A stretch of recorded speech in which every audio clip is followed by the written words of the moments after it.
Alaskans, wherever you are, welcome to the Must Read Alaska Show. Coming to you from somewhere in Alaska. This is the place where we talk about, you guessed it, Alaska. Where we keep the mainstream media on their toes and where we are standing up for what's right in a world run by leftists. You can find out more by heading over to mustreadalaska.com and also checking out the Must Read Alaska YouTube channel for some really great content. But first, let's get this party started. Welcome, everybody, to the Must Read Alaska Show. I'm your host, John Quick, coming to you live from somewhere in Alaska. Hope everybody is having a phenomenal week so far. Kids are back in school. Looking like it's fall out.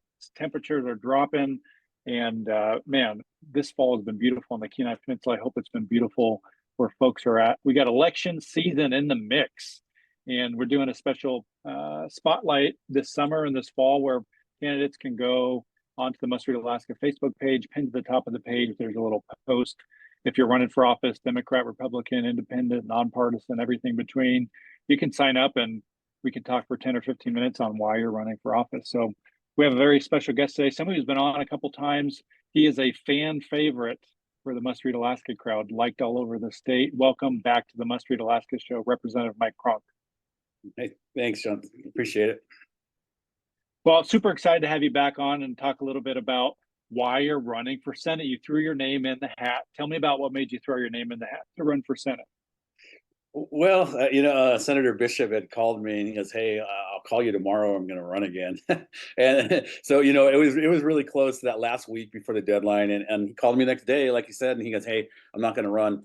Do you have somebody for your House seat?" And I'm like, "Not really, but we'll find somebody." So it was pretty much pretty quick, change of events there. And so I decided to file, and I guess the reason is I felt the House, we did some really good things, and I guess it's a progression if you look at it that way. I don't pretend to be a politician, but representing my district that I currently represent, and then also West Fairbanks seems like a pretty natural fit, as I spent 5 years of my life attending UAF, playing basketball for the Nanooks and stuff, and Fairbanks is like the second home to me. So I felt I've done a good job representing Fairbanks, even as the House rep for 36 at this time, which does include part of Fairbanks, which is the Goldstream Valley. So I just think it was probably the right thing to do. And again, I tell people I'm not a career politician, and if it's not to be, it's not to be. But I felt it was just the right thing to do, and try to get in the Senate, and try to obviously do what's best for Alaska. Well, one of the things that I appreciate about you is that politicians, they have Facebook pages, right? Facebook's been around for a long time. You can go back. Somebody could go back on your Facebook and look to see what you're like before you were elected, and then after you're elected, and you're out there hunting wolverines, the same thing you were before you're elected to when you are elected. And I think that says a lot about who you are as a person. And just little things like you're on the show wearing Carhartts. I mean, it's like, and you could probably care less. And I think that's sometimes missed. Authenticity is missed in today's day and age of being a politician. My next question to you is this. So I appreciate that about you. My next question to you is, I recently saw a Facebook post where you had put up a picture of, I think, 1990, where you guys were the basketball champions. Talk to me a little bit about playing at that level, maybe the stress that comes with it. You have to perform under pressure. Has that set you up for, being an elected official? Tell me about how that kind of shapes who you are as a person. Yeah, no, I think it does. Obviously, a lot of people don't know, but I grew up in Northway, which was, it was at the time about 250 people. Our school only had like 20 kids in high school, and we didn't play by classification. I mean, we did have a classification, but we played the best schools. We tried to play all the 4A schools, and we were ranked in the top 5 in the 4A schools as a thing. And I ended up being actually the state player of the year my senior year for the entire state, that small school, little school. So it earned me a scholarship, and that was my main goal, was to make sure my parents didn't have to help pay for college, right? So, I accomplished that goal. But I think sports brings a lot to people's lives. You learn how to win, you learn how to lose, and no matter what you do, you're always going to lose something. But I think what it drove me to do is realize that if I have to lose, I want to be the best at losing, and I don't want to lose again. Kind of one of those things. So it did set me up for successes later on. One of the heartbreaks is we lost the state championship my senior year to Cake in double overtime, right? And I spent 4 years playing basketball to win a state championship for our town. So heartbreak is always there. It's real, but it just makes you stronger. So I always use those, per se losses as a challenge to be better. That's awesome. Take me back. Oh, sorry. Oh no, and then so you talk to UEF, and obviously college is a lot different, and you're playing at a much higher level. I mean, we played against people that actually played in the NBA, so I know what talent it takes to play at that level. So it was definitely a rewarding time. Take me back to that moment of that season where you guys, I think you won, you were conference champions. That's a big deal for college. You're playing very high level. Take me back to that moment. What was that like? It was amazing, and I'll just give you a quick background on it. We entered that was my sophomore year. We entered that season. I think we finished Christmas break about maybe like 7-7, and one kid had failed that semester, and another kid just decided to go back home to Arizona. So before I know it, we're playing. We go on the road, to California, Hawaii, and we get back home, and coach was like, "Cronk, you're starting." And we were like the college bad news bears of college basketball, because everybody knew what we were doing, but they couldn't stop us, right? We were like, it was like really special. We all came together, and we ended up playing, believe it or not, we played the University of Alaska Anchorage at the Patty Center for the championship game, the last game of the season. And the Patty Center was packed. They turned away 500 people at the door. And it was like winning the NBA championship. We beat them, and then we got to go to the NCAA tournament, which was Division II. So it was a really great time for Fairbanks. That was one of the probably one of the best sports moments Fairbanks has ever had. That's pretty cool. So talk to me a little bit about you were a teacher for your career, a basketball coach. Alaska has this funny thing where conservatives seem to have a beef with teachers. You've been able to kind of navigate those waters and kind of find a respectful way to be a conservative, but also care about education. Talk to me a little bit about that and how it's been so far. Yeah, you're right. It just seems to, if you look at everybody, whether it's the NEA or the Association of School Boards, they all support the Democrats that are running and stuff. And I refuse to join the NEA as a teacher. Everybody's like, "Oh, you got to join the union." And I was like, "I will not join the union. They do not support what I support, whether it's gun control or other things." And I said, "I'm not spending $800 on them." And they finally just gave up. So I never was part of the NEA for 25 years, but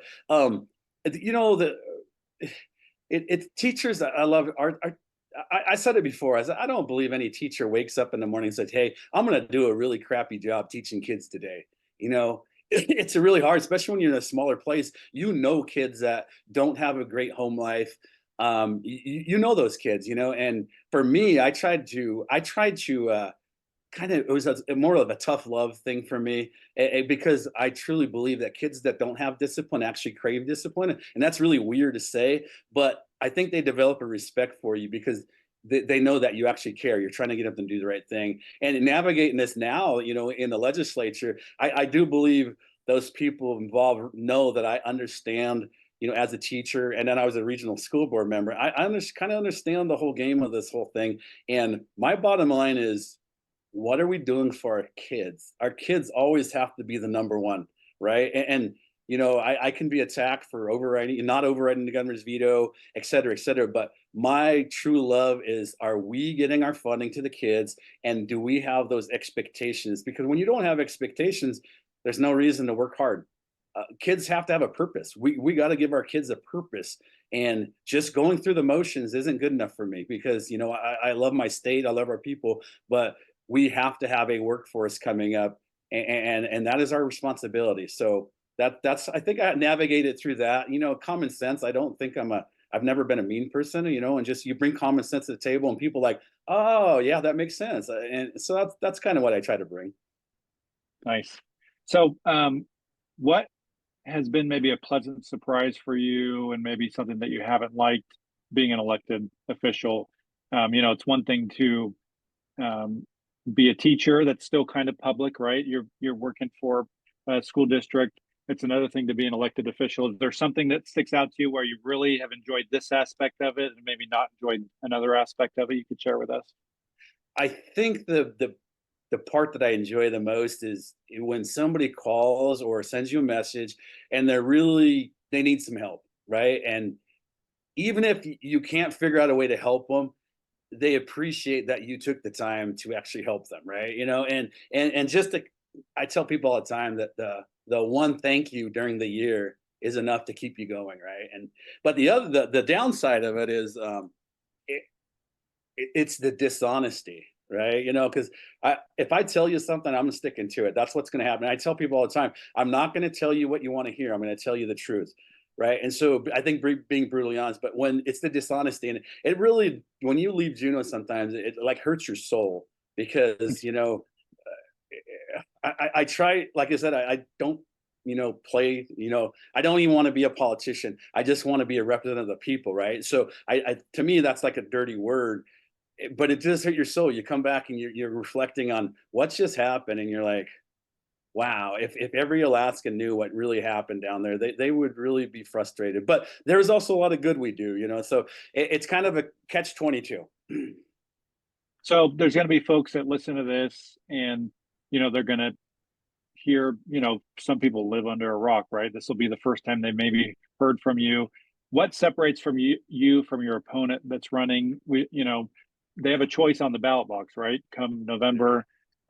What are some key distinctives that differentiate the two of you, I'll say the number or the one. three? I can't remember if there's two or three. Sorry. Yeah, I'll say the number one is the fact that I'm an Alaskan, and there's this saying, I just saw the other day. I was like, I was grown here, not flown here, right? And I've been here. I have to give this disclaimer. I was like 1 year old. My dad moved up to Elmendorf in the Air Force, so I still call myself a lifelong Alaskan. So I've been here for 53 years, and I've been invested. Alaska is who I am. Anybody that knows me realizes that I'm about Alaska and its people. So I think one of the main things that separates me is I've been involved. I've been in the trenches. I understand Alaska, and I I have seen in my short 53 years of people coming up and trying to change Alaska. Oh, we're going to make it better for you. And it's like, no, we don't want it better. We love Alaska the way it is. So keep your ideologies and your agendas away. My only agenda I have now is Alaska and its people. I didn't come up here, to, have a climate agenda or radical, pro-Palestinian agenda or whatever you want to, pro-Hamas, whatever you want. I don't have an agenda. My agenda is to make sure Alaska is the better place to be. I do have the experience when it comes to, especially in rural districts, subsistence hunting and fishing, right? And I feel that probably my short 4 years, I've probably done more in that aspect, representing rural Alaska, to make sure that we're doing better for that, and then also the third with education. Everybody, I say this all the time, and I don't mean to be disrespectful to Democrats or anybody that's running opposite of what I'm running, but it's really easy to say yes to everything. It takes it's very hard to say no. Like, for example, being on finance, we had funding for dementia, right? We do have funding for dementia in the state, but they wanted more funding, and my mom just passed away in December from dementia. It's a very hard vote to say no to more funding, but you have to be the adult in the room. It's easy to tell everybody, yes, yes, yes, we're gonna do $400 million of education funding. But my thing is that's easy. It's a lot harder to say no and expect results and actually want change that Alaska wants. So I guess those things three separate me is the fact that I am a lifelong Alaskan, and I'm not leaving here. I'm never going to leave here. I've been all over across the world, and this is the best place in the world to live. And I want my kids and my grandkids. So what I do now, I hope when I'm gone, it's still in effect. We have to have a vision. So that's my purpose. I think that's what separates me. Nice. So talk to me a little bit about hunting. It's a big part of your life. If anybody has seen any of your Facebook stuff, you're hunting a lot, right? You're fishing, you're gathering, you're doing all those things. Talk to me about why that's important to you and really important for most Alaskans. I, you know, and I don't want to separate this because I know there's lots of urban Alaskans that depend on, fish and game, for their freezers. It saves a big bill. I think just, growing up in Northway, it's really funny. People are like, oh my God, you grew up out there. And I couldn't have grew up in a more better place than Northway. The Upper Tanana at the Baskins took me in, taught me everything. And really what's interesting is my life revolves around seasons, right? Which theirs did, springtime, they were in this camp, in summertime, this camp, fall time, this camp, wintertime. And so my life revolves around that still. But just being involved in knowing that how important that food is for everyday life is really a driver behind, I just grew up doing it, and it's part of who I am. It's like, moose season's in effect here. I'll be heading out on the 9th and, have 10 days out there. We have a very short season, but that fills our freezer. I have 4 daughters and that helps feed them, but I share with my elders around. Whoever needs something, I'm more than willing to share. So I think it's really hard to describe. It's a bigger picture than just, hey, I'm just going hunting. It's like who you are. So hard to explain.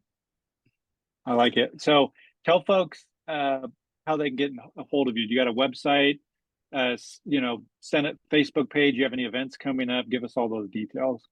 Yeah, my website is it's straight up pretty easy. Cronk for Alaska. That's all spelled out.com. Facebook is Mike Cronk for Shannon, I believe.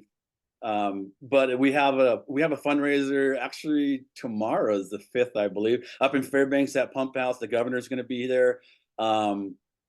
We'll eventually have one in Anchorage, I think beginning October. We haven't set the schedule for that one yet, but we're looking forward to spending a lot of time up in Fairbanks, especially in October, making sure that there's a lot of people that may not know who I am. They've heard of me, but don't know me well enough to say, hey, we're ready to vote for you. So I need to make sure I close those gaps, and make sure, I'm taking care of the people in my district. I'm still a representative right now. And like I said, before I got on here, we're working through a water issue in one of our towns, that before winter sets in, it's really important to make sure that, we are taking care of the people at the same time. So it'll be a busy next 2 months.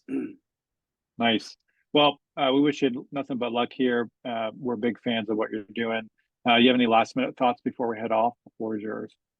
No, I just, I guess my message to people in Alaska is like, there's a lot of people out there that we have a lot of great people doing good things, for the right reasons. And again, I've always said it all along. It's like, I don't have to do this job. I want to do this job, and it's not about Mike Cronk. It's about Alaska, and it's about its people. So I hope people remember that. It's like, myself, I'm just like everybody else. I'm still going to live my life. You can go back through Facebook on my Facebook. I've never deleted anything. People told me to do that. Delete your Facebook. So I'm like, nope, I'm who I am. Take it or leave it. You're going to see Mike Cronk is Mike Cronk. So I guess that's my message. I am who I am. Nice. Well, we appreciate you coming on the show. You're welcome back anytime. For folks that listen in, maybe just cut the tail end. I want to encourage you to go back and listen to the whole thing. We'll put the links to the campaign website and Facebook in the podcast description. And for folks out there enjoying the fall, go enjoy it maybe this weekend. If you're in town in Nikiski or around Nikiski this weekend, we're having our annual car show at Nikiski Hardware and Supply this weekend. Free show. Probably the biggest car show in Alaska. 500-600 people come out to it. You're more than welcome to come on out. And folks, we hope you have a great rest of your day. Until next time, I'm John Quick from somewhere in Alaska.